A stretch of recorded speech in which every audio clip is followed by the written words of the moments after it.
ఓం నమో గణపతయే. మార్చి 3వ తేదీ అనగా ఫాల్గుణ పూర్ణిమ నాడు సంభవిస్తూ ఉన్నటువంటి చంద్రగ్రహణం గురించి మనం ఇప్పుడు మాట్లాడుకోబోతూ ఉన్నామండి. ఈ చంద్రగ్రహణము భారతదేశంలో కనిపిస్తుంది. నియమాలు మనకు వర్తిస్తాయి. ఈ చంద్రగ్రహణము గ్రస్తోదయ చంద్రగ్రహణము అని పిలువబడుతుంది. అంటే చంద్రోదయం అవ్వడమే గ్రహణంతో అవుతుంది. ఉదయిస్తున్న చంద్రుడు గ్రస్త చంద్రుడు కనిపిస్తాడు. ఇది ప్రత్యేకమైనటువంటి అంశం అండి.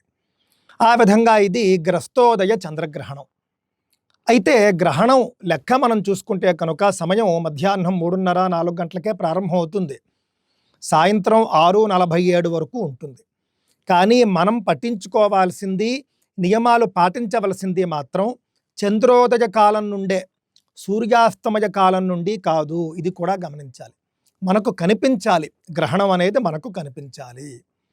కావున భాగ్యనగరానికి మనం తీసుకుంటే మార్చి 3వ తేదీ సాయంత్రం 6:13 చంద్రోదయం జరుగుతుందండి. 6:13 గ్రహణ మోక్షకాలము 6:47. ఆ విధంగా మనం చూసుకుంటే కనుక అంత మాత్రమే గ్రహణ కాలము 6:13 నుండి 6:47 వరకు. ఒక రకంగా చెప్పాలంటే సరిగ్గా 30 నిమిషాల పాటు చంద్రగ్రహణం అనేటటువంటిది ఉంటుంది.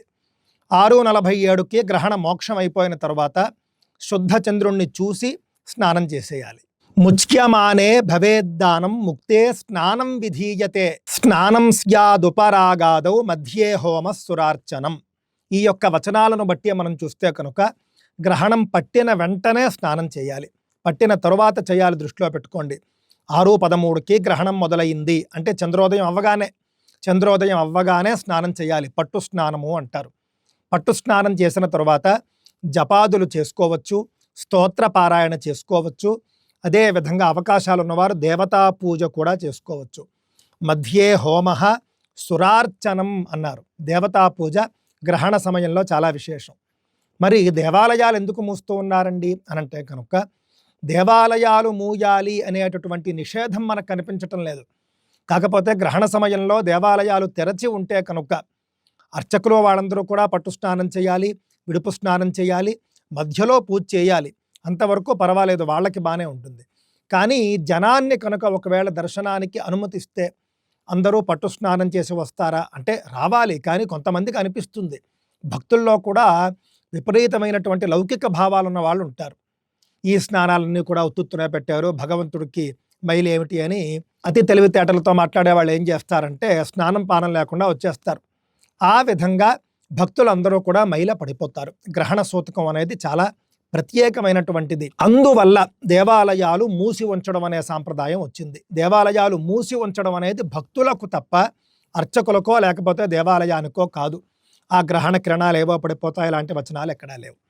కావున గ్రహణ సమయంలో విశేష అభిషేకాలు చేసేవారు, అర్చనలు చేసేవారు కూడా మనకు కనిపిస్తూ ఉంటారు. నదీ జలాలు తెచ్చి అభిషేకాలు చేసేవాళ్ళు ఉంటారు. ఆ విధంగా మధ్యే సురార్చనం అన్నారు. పట్టు స్నానము, విడుపు స్నానము, మధ్యలో హోమం చేసుకునే వాళ్ళు హోమం కూడా చేసుకోవచ్చు, దేవతా పూజ చేసుకోవచ్చు, జపాదులు స్తోత్ర పారాయణాదులు చేసుకోవచ్చు, దానాలు కూడా చేసుకోవచ్చండి.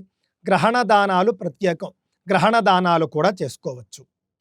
ఈ యొక్క గ్రహణ స్నానం అనేటటువంటిది మన ఇంటి దగ్గరే చాలామంది అనారోగ్యం ఉన్నటువంటి వాళ్ళు ఉంటే కనుక వేడి నీటితో స్నానం చేస్తారు. సరే, పర్వాలేదు. దానికంటే కూడా మామూలు నీరు మంచిది. మామూలు నీరు కంటే కూడా బావి నీరు మంచిది. బావి అందుబాటులో లేనటువంటి వాళ్ళు, పట్టణాల్లో ఉన్నవారు నేరుగా కనుక ఒకవేళ బోర్ నీరు వస్తే కనుక దాంతో స్నానం చేయవచ్చు. దానికంటే బావి నీరు శ్రేష్టం.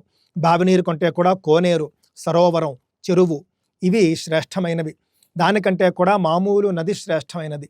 మామూలు నది కంటే కూడా మహానది శ్రేష్టమైనది. మహానదుల్లో గంగా నది చాలా శ్రేష్టమైనది. కానీ చంద్రగ్రహణంలో మాత్రం ముఖ్యంగా గోదావరి నదీ స్నానం చాలా శ్రేష్టం. కావున గోదావరి నదీ స్నానం అవకాశం ఉన్నవాళ్ళు చక్కగా చంద్రోదయం కంటే ముందే గోదావరి తీరానికి వెళ్ళిపోండి.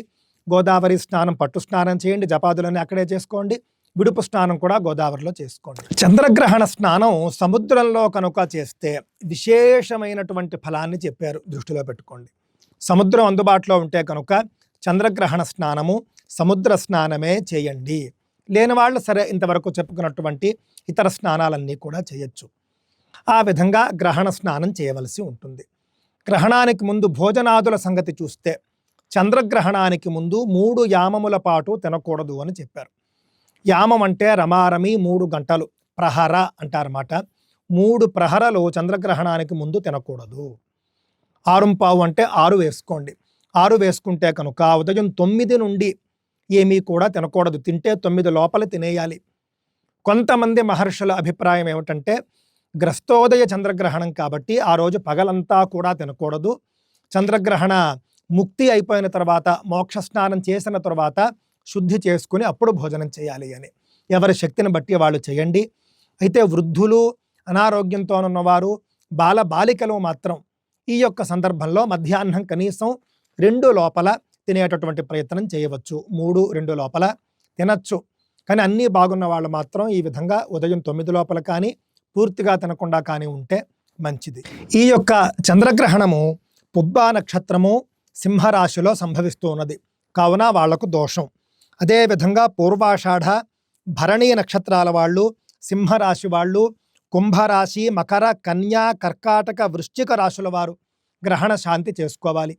గ్రహణ శాంతి చేసుకునేటటువంటి శక్తి లేని వాళ్ళు ఒక శ్లోకము, ఒక స్తోత్రము పారాయణ చేస్తే సరిపోతుంది.